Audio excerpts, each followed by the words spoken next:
হাই everyone, good evening. কি খবৰ সকলোৰে? আৰু মোৰতো চৰ্দি জ্বৰ কাহ হৈ আছে, চকুতকু একদম ৰঙা হৈ ফুলি আছে।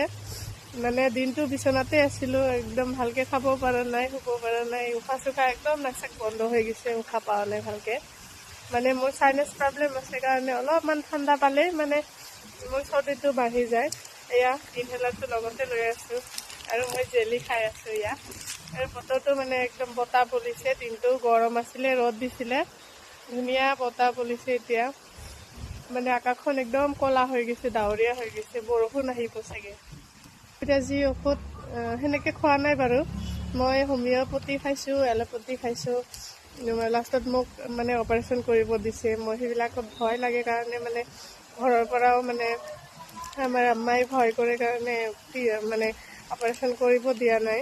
মানে সদায় ঔষধ খাই থাকিব লাগে, নহ'লে মোৰ মানে চাইনাছ প্ৰব্লেমটো বহুত বাঢ়ি যায়। মানে একদম উশাহ চুশাহ নোপোৱা হৈ যাওঁ। আৰু এনেই টাইম মোৰ মাথা চাথা বিষাই থাকে। চাইনাছৰ কাৰণে মোৰ চকুত ইনফেকশ্যন হৈ গৈছে, মানে চকুৰ পাৱাৰো কমি কমি যাই আছে। মইতো বহুত বছৰে হ'ল মই স্পেক্ট ইউজ কৰি আছোঁ, এতিয়া আৰু নোৱাৰিছোঁ। কোনোবাই জানে কি ঔষধ খালে চাইনাছ প্ৰব্লেমটো ভাল হৈ যায়, মোক কমেণ্ট কৰি জনাবচোন।